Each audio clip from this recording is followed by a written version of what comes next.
Assalamualaikum warahmatullahi wabarakatuh. Perkenalkan, nama saya Anissa dengan NIM 2403044263. Saya berasal dari 2 Rek A MGT 5. Baiklah, langsung saja masuk pada materi pertama, yaitu saya akan menjelaskan materi tentang konsep dasar manajemen. Konsep dasar manajemen bisnis. Nah, apa sih manajemen itu?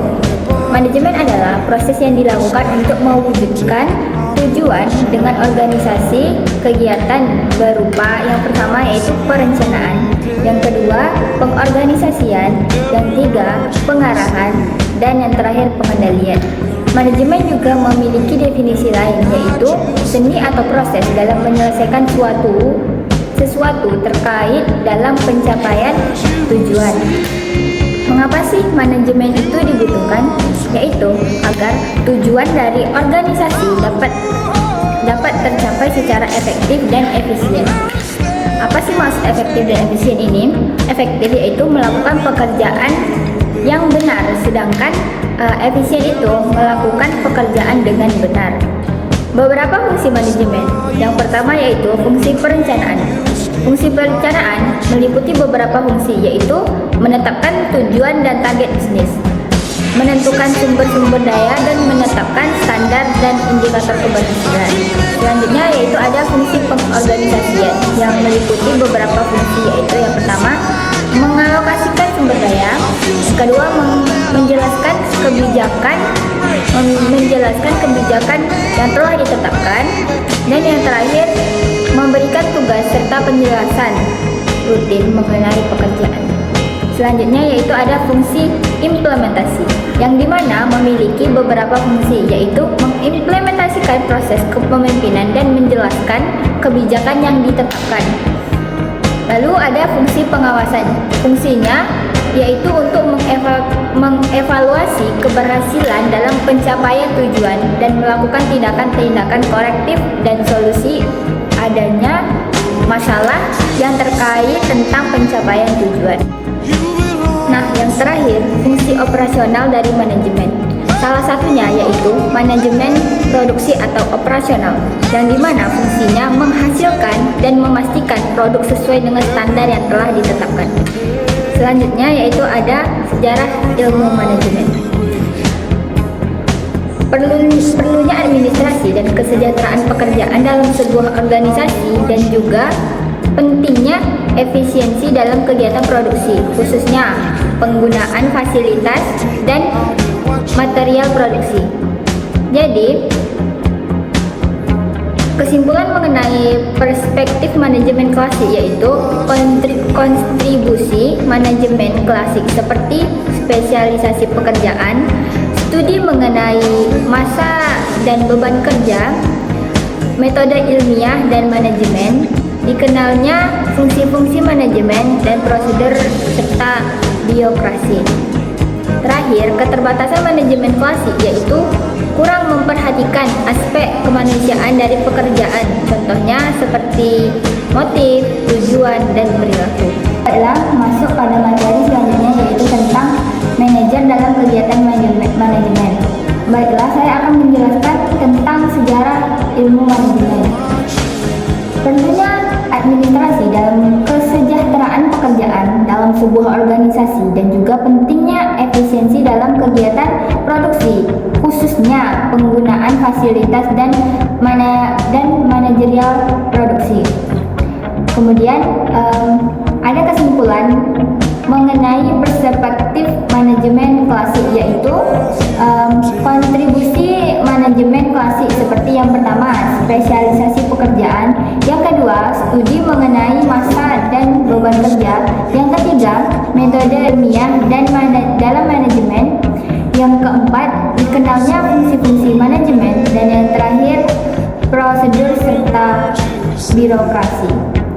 Nah, keterbatasan manajemen klasik yaitu kurangnya memperhatikan aspek kemanusiaan dalam pekerjaan, contohnya seperti motif, tujuan, dan perilaku.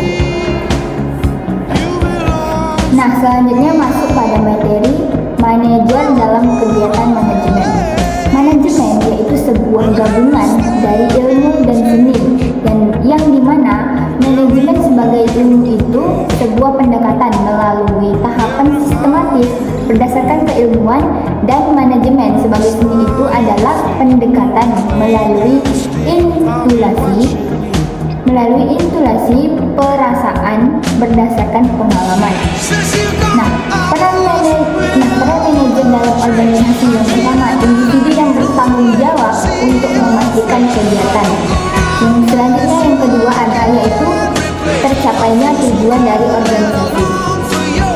Tugas manajer itu bertanggung jawab dan mempertanggungjawabkan suatu kegiatan. Selanjutnya yaitu ada inovasi penting, yang dimana manajer harus fokus dalam inovasi untuk terus kompetitif. Manajer terbagi menjadi dua bagian. Yang pertama yaitu manajer umum yang memiliki tanggung jawab pada seluruh bagian pada suatu perusahaan. Yang kedua, manajer fungsional yang memiliki tanggung jawab pada satu bagian saja pada perusahaan. Keahlian manajer yang utama yaitu keahlian teknisi, lalu berkomunikasi, konseptual, pengambilan keputusan, dan keahlian mengelola waktu secara efektif dan efisien. Jadi kesimpulannya dari manajer yaitu memberikan arahan kepada organisasi mereka, memberikan kepemimpinan, dan memutuskan bagaimana menggunakan sumber daya organisasi untuk mencapai tujuan. Baiklah, selanjutnya saya akan masuk pada materi lingkungan bisnis dan bisnis internasional. Lingkungan bisnis adalah sebuah faktor eksternal dan internal yang mempengaruhi operasi, strategi, dan kinerja suatu perusahaan. Bisnis internasional adalah kegiatan bisnis atau transaksi barang dan jasa yang melewati batas-batas negara. Ada tahapan perusahaan memulai bisnis internasional. Yang pertama yaitu pemasaran domestik, lalu pemasaran ekspor, lalu pemasaran internasional, kemudian pemasaran multinasional, dan terakhir pemasaran global. Ada bentuk-bentuk aktivitas bisnis internasional yaitu ada ekspor dan impor, yaitu cara yang banyak digunakan perusahaan ketika mereka melakukan kegiatan bisnis internasional. Kemudian ada FDI. FDI yaitu perusahaan dari suatu negara menanamkan modalnya dalam jangka panjang. Lanjut, ada lisensi. Lisensi itu suatu bentuk perjanjian di mana pemberi lisensi memberikan hak kepada orang lain yang menjadi bagian lisensi. Dalam bisnis internasional yang paling mahal atau terutama yaitu lisensi. Selanjutnya yaitu ada waralaba, yaitu lengkap dengan segala atributnya yang termasuk peralatan, proses produksi, dan lainnya. Kemudian ada usaha patungan, yaitu suatu bentuk gabungan dari beberapa perusahaan yang bekerja sama. Yang terakhir yaitu cara pencapaian tujuan. Yang pertama, market seeking motivize, yaitu mencari pasar yang lebih besar, lalu mendapatkan biaya produksi yang lebih murah, dan yang terakhir memelihara dan menghasilkan posisi bersaing baik dalam industri maupun segmen pasar tertentu. Materi selanjutnya yaitu mengelola dalam lingkungan global. Dimensi nilai proyek LOG terdiri dari yang pertama yaitu ketegasan, kemudian orientasi masa depan, penghindaran ketidakpastian, dan lain-lainnya. Manajemen dalam lingkungan global yaitu mengembangkan kecerdasan budaya. Terdapat dua poin penting di dalamnya, yaitu yang pertama fleksibilitas dan kemampuan beradaptasi dan kognitif, kemudian emosional dan fisik. Kemudian ada manajemen lintas budaya. Ekspatriat dapat sukses dengan berfokus pada sumber daya manusia, memimpin, pengambilan keputusan, dan memotivasi. Faktor kunci dalam lingkungan internasional yaitu organisasi di dalamnya terdapat ekonomi, risiko politik, dan sosiokultural. Dalam lingkungan global terdapat berbagai lingkungan. Yang pertama, lingkungan ekonomi, kemudian lingkungan hukum dan politik, dan yang terakhir lingkungan sosial dan budaya. Baiklah, masuk pada materi terakhir, yaitu tentang tanggung jawab sosial dan etika bisnis. Apa sih tanggung jawab sosial itu? Tanggung jawab sosial yaitu bentuk kepedulian perusahaan terhadap lingkungan eksternal perusahaan. Strategi pengelolaan tanggung jawab sosial perusahaan yang pertama yaitu ada strategi reaktif, yaitu tanggung jawab sosial cenderung menolak atau menghindar diri dari tanggung jawab sosial. Kemudian ada strategi defensif, yaitu tanggung jawab yang dilakukan perusahaan terkait dengan penggunaan jalur hukum untuk menolak tanggung jawab sosial. Selanjutnya ada strategi akomodatif, yaitu tanggung jawab sosial yang dijalankan perusahaan karena adanya tuntutan dari masyarakat dan lingkungan sekitar akan hal tersebut. Kemudian ada strategi proaktif, yaitu bahwa tanggung jawab sosial bagian dari tanggung jawab untuk memuaskan stakeholders. Ada manfaat tanggung jawab sosial perusahaan. Yang pertama itu manfaat bagi perusahaan, yaitu citra positif perusahaan di mata masyarakat dan pemerintah.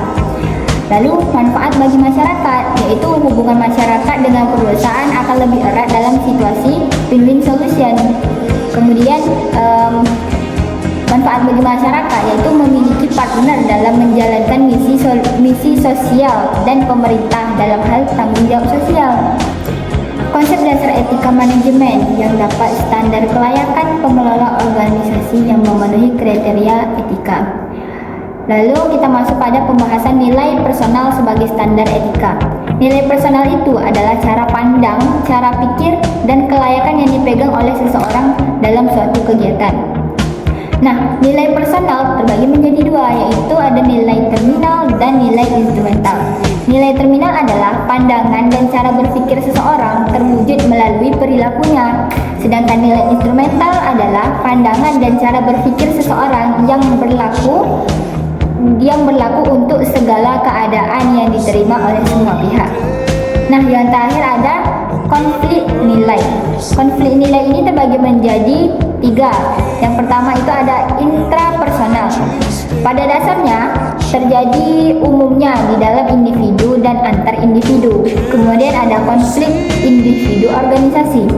Individu cenderung menginginkan kebebasan akan berbenturan dengan nilai yang dianut organisasi. Nah, yang terakhir ada konflik antar budaya. Konflik yaitu konflik individu maupun antar individu organisasi yang disebabkan oleh perbedaannya budaya. Baiklah, cukup sekian presentasi dari saya, Anissa. Saya mohon maaf atas kesalahan saya dalam berbicara atau ketidaklurusan saya dalam menyampaikan materi. Saya harap materi yang saya sampaikan mudah dicerna dan mudah dipahami. Sekian dari saya. Wassalamualaikum warahmatullahi wabarakatuh.